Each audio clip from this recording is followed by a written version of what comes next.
Akka mul'atan kabajamtoota daawwattoota keenya Oromiyaa News Network irraa oduun isinitti hima oduu waliinaan badhaatota akka laati.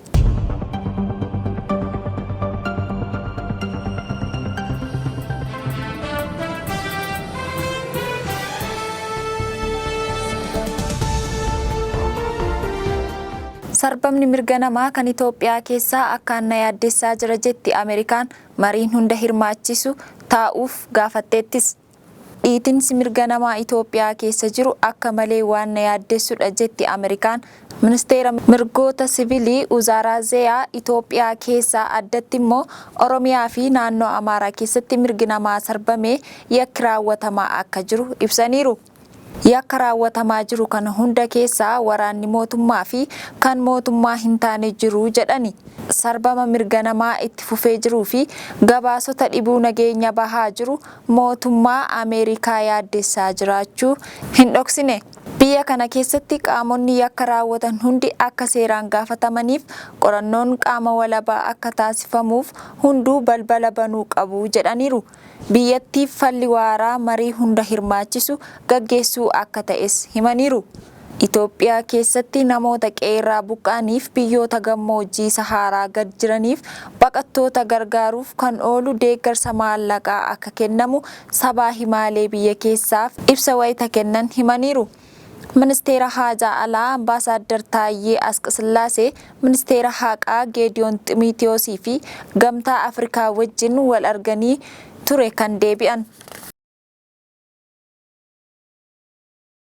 Mootummoonni Itoophiyaa fi Somaaliyaa Ankaaraatti wal arguuf jiru jetti Turkiyyeen. Amajji 2024 muummicha ministeeraa Abiy Ahimedii fi pirezidaantiin Somaalilaand Musee Bihii Abdii hulaa galaanaa irratti wal hubannoo irra ga'uu isaanii erga beeksisaniiti Soomaaliyaan hariiroo kallattii Itoophiyaa wajjin qabdu kutteetti. Pirezidaantiin Hassan Sheikh Mohammed ambaasaadara Itoophiyaa Moqaadishoo jiru biyyaa baasanii waajjira Itoophiyaa Hargeysaa fi Garoowee ture cufaniiru. Guuzaaf gara Asmaraa fi Kaayirootti deddeebi'aa turan. Soomaaliyaan mootummaan Itoophiyaa osoo ani jiruuti Hargeysaa wajjin hulaa galaanaa argachuuf yaaliin godhaa jiru birmadummaa kiyya kan sarbedhaa jetti. Turkiyyeen biyyoota lamaan kana walittan isin fidee mariisisa jechuun ministeerota haajaa alaa isaanii gara Ameerikaatti waamtee ture. Qofaatti erga isaan dubbistee booda marsaa lammaffaaf fulbaana 2 deebinee asumatti wal argina jechuun adda galanii ture. Ministiriin haajaa alaa Turkiyyee Hakan Fidaa torbee darbe Finfinnee dhufanii muummicha ministeeraa Abiy Ahmed wajjin mari'atanii booda Kaayiroorraan biyyatti deebi'anii ture.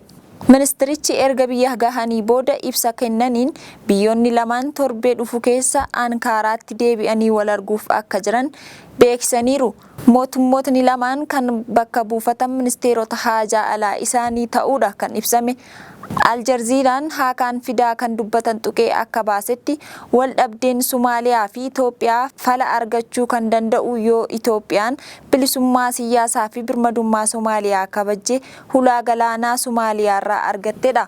Amajji keessa kan yaadamee ture Somaalilaand hulaa galaanaa Barbaraa kiiloomeetira 20 waggaa 50f kiraatiin Itoophiyaaf kennite beekamtii biyyummaa irraa argachuufidha. Itoophiyaan birmadummaa Somaaliyaatti hin buune teenyee haa mari'annu jetti. Somaalilaand wal hubannoo eegalame hojii irra numa oola jechaa jirti. Soomaaliyaan ammoo Itoophiyaa waadaa sana ifatti dhiisuushiif yoo beeksifte malee waliin hin dubbadhu jechaa turteetti. Itoophiyaatti manneen barnootaa 5,500 ol tajaajila kennaa akka hin jirre Komishiniin Mirga Namoomaa Itoophiyaa ibse. Naannoo Itoophiyaa garaa keessatti manneen barnootaa 5,500 ol tajaajila baruuf barsiisuu kennaa akka hin jirre Komishiniin Mirga Namoomaa Itoophiyaa beeksise. Manneen barnootaa hedduun tajaajila barnootaa kennuu dhabuu isaanii irraa kan ka'e mirgi lammiilee barnoota argachuuf qaban sarbamaa jira jedhe komishinichi. Naannoo Itoophiyaan qabdu 12 keessaa naannolee 8 keessatti manneen barnootaa 5,564 tajaajila ala ta'uu fi ijoolleen kitilaan lakkaa'aman barnoota argachaa akka hin jirre Komishiniin Mirga Namoomaa Itoophiyaa beeksise. Kun ammoo biyyattii keessatti mirga lammiileen barnoota argachuuf qaban akkan kan sarbe ta'uu komishinichatti komishinera mirga dubartoota daa'immanii maanguddootaa fi qaama miidhamtootaa kan ta'an aadde Rigbee Gabre Hawaariyaa natti himaniiru jechuun BBCtu gabaase. Manneen barnootaa biyyattii keessa jiran balaa namtolcheef uumamaan cufamaa akka jiranii fi bakkeewwan tokko tokkotti ammoo namoota sababa garaagaraan qe'ee isaaniirraa buqqa'aniif bakka quubsamaa ta'uun tajaajilaa jiraachuutu himame. Bakkeewwan qaamolee hidhattoonnii fi humnoota mootummaa gidduutti lolli jiruttis qaamolee wal lolutti jiran iddoo buufataa godhatanii akka itti fayyadamantu ibsame. Naannoo Tigraayitti ammoo hojiin deebisanii ijaaruu saffisa barbaachisuun gaggeeffamaa hin jiru jedhan Komishineen Rigbeen. Bakkeewwan nageenyi hamma tokko waaraa ta'etti bulchiinsawwan naannolee barsiisotaaf miindaa kaffaluu dadhabuurraa kan ka'e hojiin baruuf barsiisuu danqamaa jiraachuutu himame. Keessumaa naannolee haaraa hundaa'an naannoo kibba Itoophiyaa fi naannoo giddu galeessa Itoophiyaatti miindaan barsiisotaa yeroon kaffalamuu dhabuurraa kan ka'e manneen barnootaa cufamaa akka jirus himan. Naannoo Amaaraa qofa keessatti bara 2016 akka lakkoofsa Itoophiyaatti barattoonni miiliyoona 2.6 barumsarraa akka hin jirre kan himan Komishinar Rigbaan kun immoo barattoota rakkoo walxaxaa garaagaraaf akka saaxile himameera. Komishiniin Mirga Namoomaa Itoophiyaa mirgi barattoonni barachuuf qaban biyyattii keessatti yaaddessaa ta'uu ilaalchisee ji'a adoolessaa keessa ministeera barnootaa fi biiroo barnoota naannolee wajjin mari'achuu beeksise.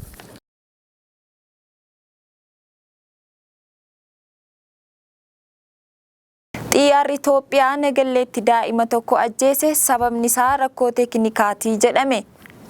Xiyyaarri shaakallii barattoota daandii qilleensa Itoophiyaa balaliirra ture tokko rakkoo isa quunnameen Nagalleetti balaa lubbuu namaarra qaqqabsiiseera. Dameen Yuunivarsiitii Aviyeeshinii Itoophiyaa kan hawaasaa jiru barattoota isaa shaakalaaf baasee osoo xiyyaara oofsisaa jiruuti rakkoon teeknikaa mudateera. Rakkoon sun xiyyaara shaakallii xiqqoo balaliyaa turerra kan ga'e yoggaa ta'u Nagalleetti qubachiisuuf kan yaalamee ture balaa qaqqabsiiseera.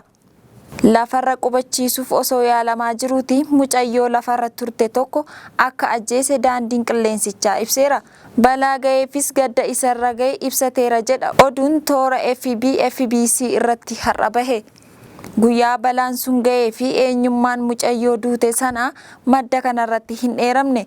Sababiin rakkoo sanaa maal akka ta'e qaama ilaallatuun akka qoratamudha kan dhagahame.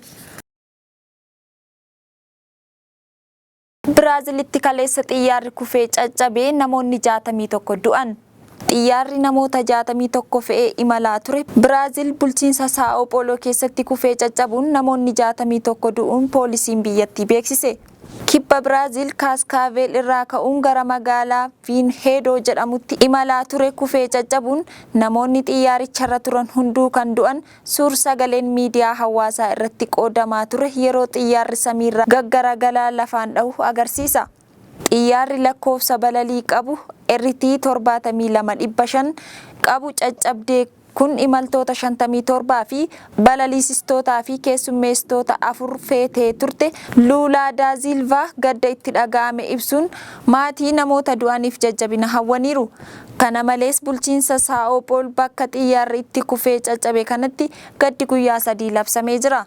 Xiyyaarichi kan kufee caccabe bakka namoonni jiraatanitti ta'us jiraattotarra miidhaan qaqqabe akka hin jirre himame. Abbaan taayitaa Civil Aviation Brazil xiyyaarri sun bara 2010 kan oomishamee fi haala gaariirra akka ture beeksiseera.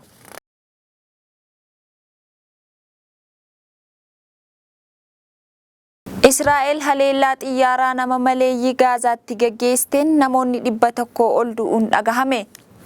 Humni waraanaa Israa'el haleellaa xiyyaara nama maleeyyii raawwataniin Gaazaa bakka namoonni waraana baqatanii mana barumsaa daa'effatanii jiranitti raawwataniin yoo xiqqaate namoonni 100 ol ajjeefamuu aangaa'onni waraana Hamaas ibsan.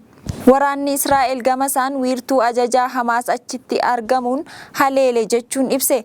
Akka waraanni biyyattii ibsetti Hamaas mana barumsichaa keessa buufachuun ajaja kenna. Ejensiin ittisa siviilii Gaazaa ammoo haleellaan Israa'el kun namoota nagaa waraana baqatanii mana barumsaa keessa jiran irratti kan xiyyeeffatedha jedhe. Dubbii himaan ejensii ittisa siviilii Gaazaa Mohammed Basal miidiyaa ejensi French Press itti akka himanitti namoonni du'an 100 gahu. Rookettiin Israa'el dhukaaste 3 mana barumsaa lammiilee Filisxeem buqqa'anii achi qubatan haleele jechuun haleellaa itti gaggeeffame ibseera dubbii himaan kun. Jalqaba torban kanaas manneen barnootaa wiirtuu ajaja Hamaas ta'an 2 irratti haleellaa gaggeessuu humni waraanaa Israa'el beeksisee ture. Waraanni Israa'elii fi Hamaas gidduutti erga eegalee ji'a 9 yoo ta'u hanga ammaatti lammiileen Filisxeem 39,600 sababa waraana kanaan du'aniiru. Dhiyeenya qondaalli olaanaa Hamaas Ismaa'eel Haniyaa Iraanitti ajjeefamuusaa ammoo abdii waraana dhaabuu ture dukkaneessuu danda'a jedhamee sodaatamaa jira.